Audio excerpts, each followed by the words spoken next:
Hi, welcome to Caribou Country Lifestyle. My name is Cheryl. Today I'm going to be out doing some succession sowing. And what that means is I am going to be planting one crop after another. So probably 3 weeks ago, I was out here planting a bunch of early harvest seeds that you can plant 5 weeks before your last frost. So then I planted a bunch of seeds, carrots, I did lettuce, spinach, beets, radishes, peas, and some onions, some Swiss chard, and some hikiri turnips. I did three varieties of carrots so far. And now I'm about to plant my fourth variety of carrots, and that's the Bolero pelleted carrots. I haven't planted these before, but I heard they're really good and they're a great storage vegetable. So I'm planting these behind me. This is where I had planted last fall. I had planted some Mexican purple garlic. Well, it didn't do anything, and when I dug around in there, I found a lot of the cloves were soft and mushy, so they just didn't make it. But in front of me, I have the red Russian garlic, and that has all come up, so I'm happy I at least got some garlic. With the succession sowing, what you want to have is when you're planting one crop after another, that is maximizing the amount of space, basically maximizing your garden real estate. And for me, I have a lot of space, but I like to be able to maximize by always having something growing.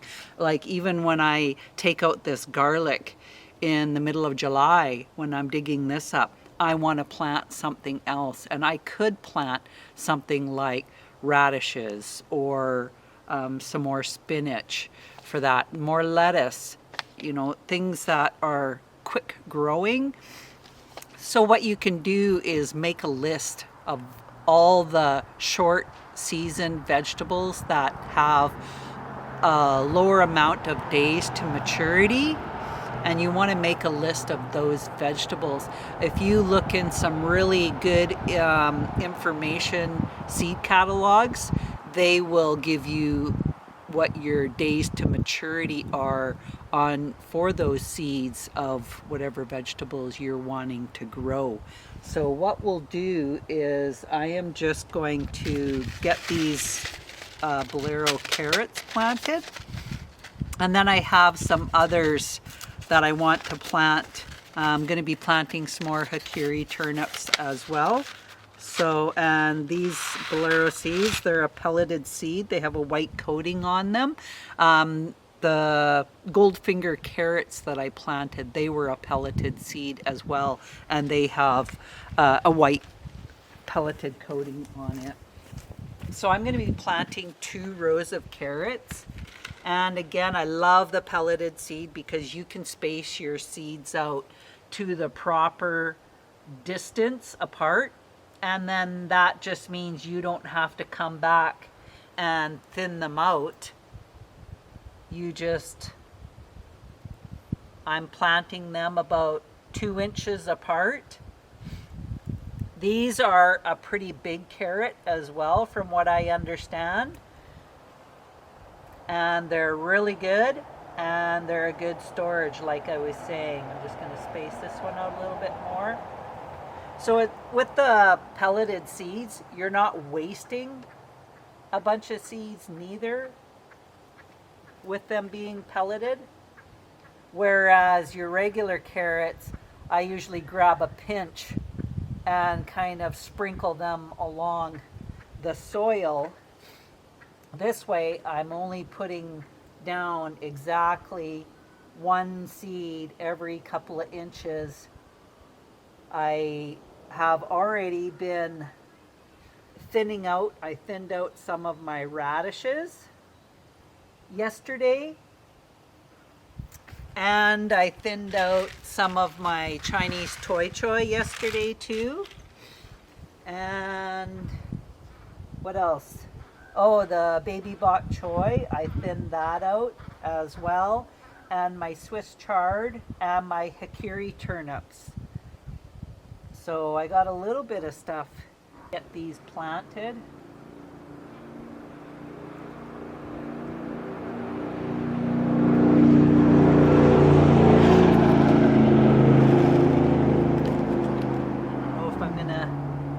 Up all these seeds or not. I'm getting down to the bottom of the pack already.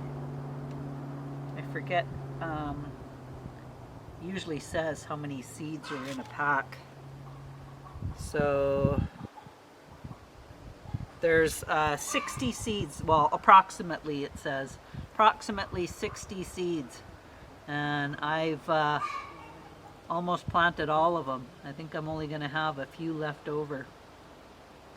Gotta space that one out. Okay, yeah, I planted almost all of them. I only got a couple left over.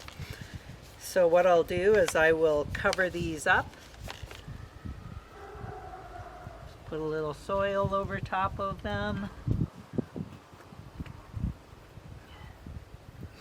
It's unfortunate that that garlic didn't do good. I was really excited to try a new garlic. Maybe I just got to stick to the old tried and true garlic varieties. And when I'm planting my vegetables, I usually try to plant them fairly close together, and that also helps to minimize the amount of weeds that are coming up in the garden, as long as I'm keeping it busy with planting lots of different types of varieties of vegetables and doing the succession sowing.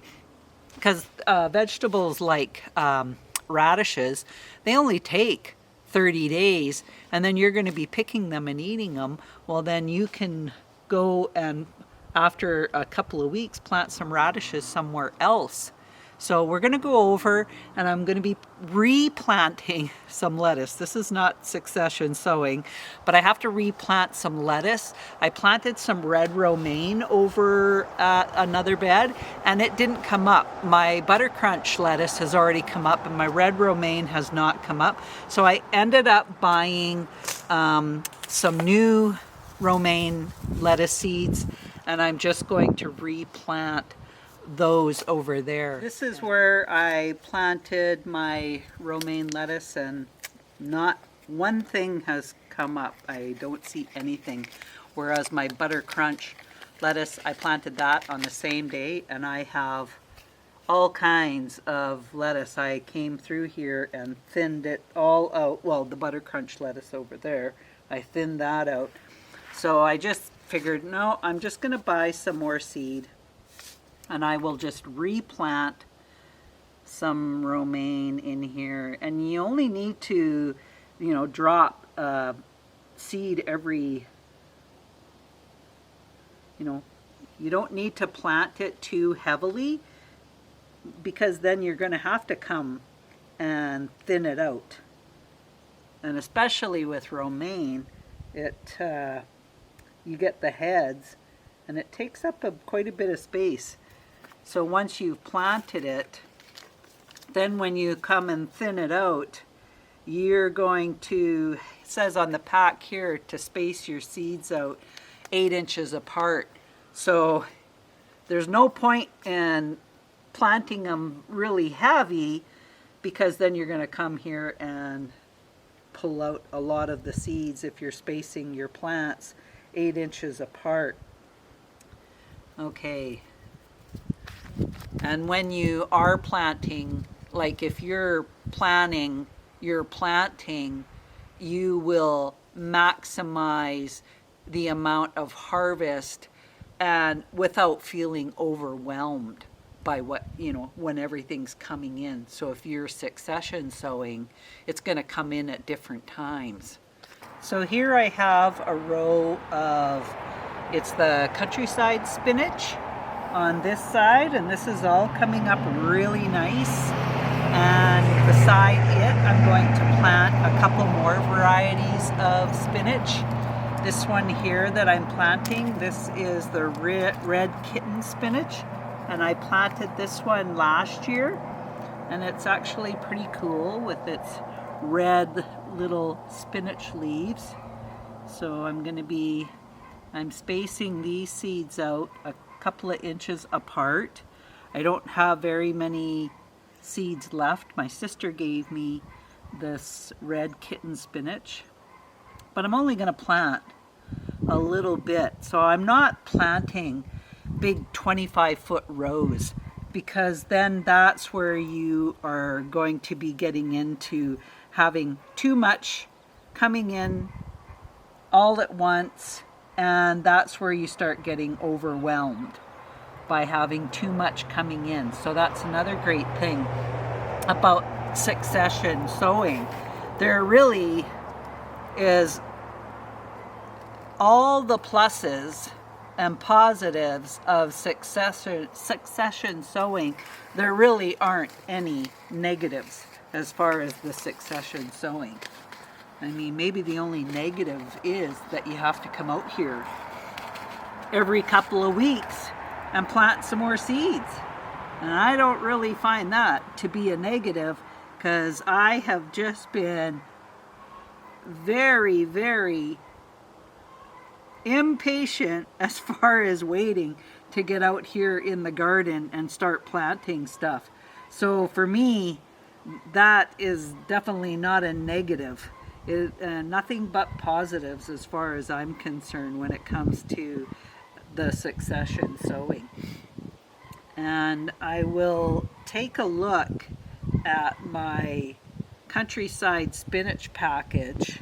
I mean, I could probably even look at this Bloomsdale spinach. So the first little bit I planted was a red kitten spinach, and this in the back is the Bloomsdale spinach, which is an heirloom variety. So this Bloomsdale spinach has been around for many years.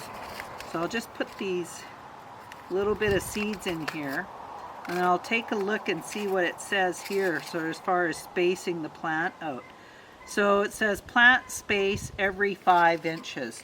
So I'm going to do that with this countryside spinach, and I'm just going to pluck out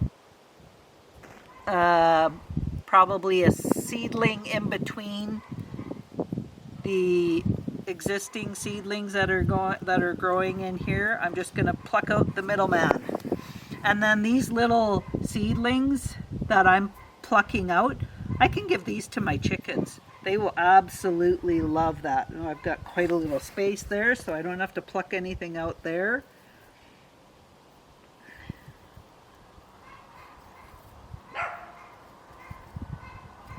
Okay.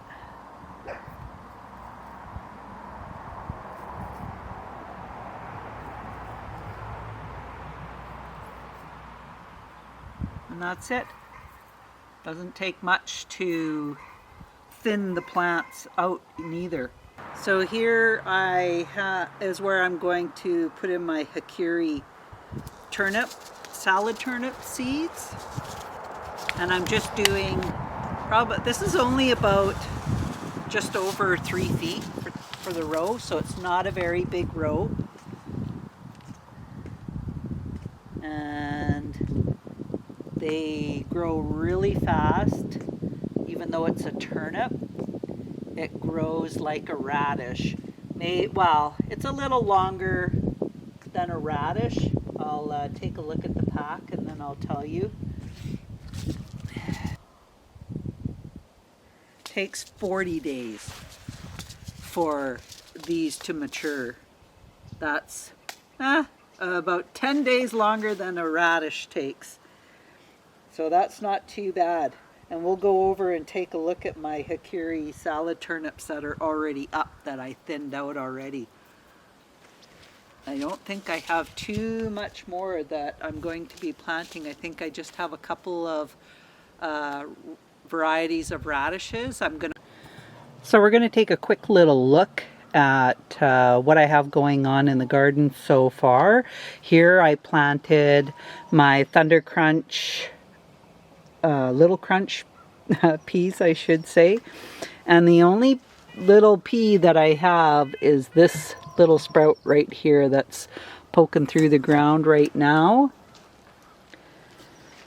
Over here I planted some dill, and I have a few little sprouts that are coming up over there. And over here I did a little row right in front of this plant tag. And then I couldn't find my asparagus sprout. I found two. So here's the one, that little asparagus sprout. And then I have another little asparagus sprout right there. So that's pretty exciting. Here is my little patch of cilantro that I have coming up over here. And then I have another variety of cilantro there as well. Coming over here, I have my Swiss chard, and I've thinned that out. And then beside the Swiss chard, I planted a row of the China rose radishes, and then I planted another little row of the French breakfast radishes.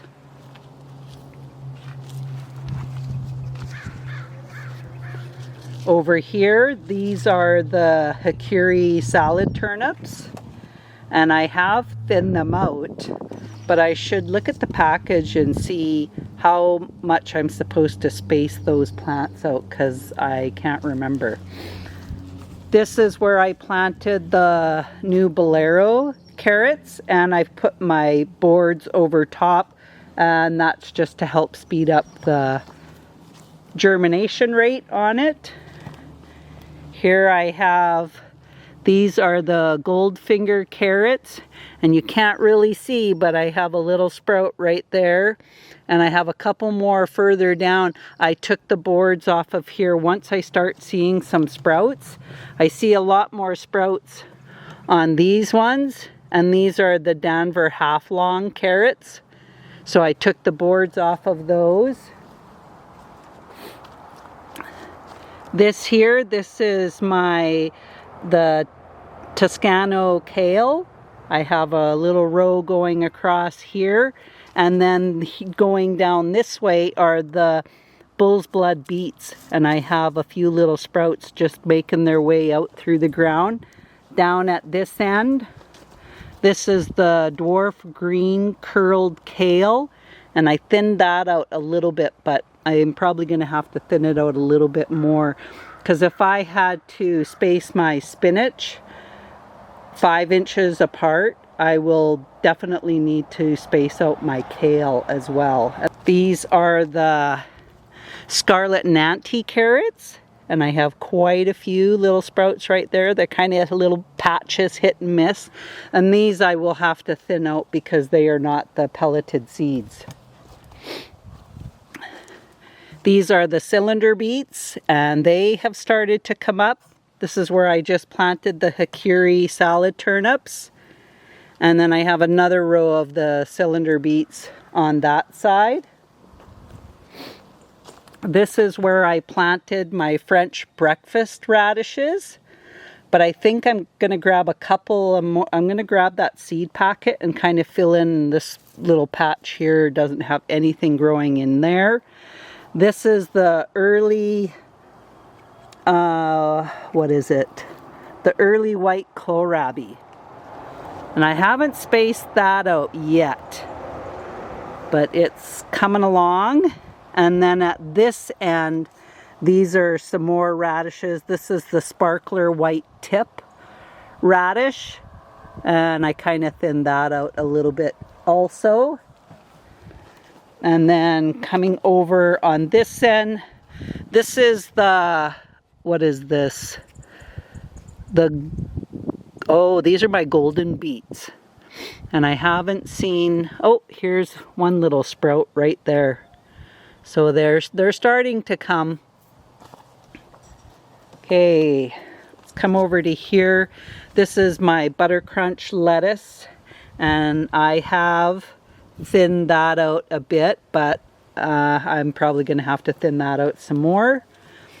This is the rutabagas, and I don't have anything coming up here. Here's my Chinese toi choy, and I've thinned that out on that.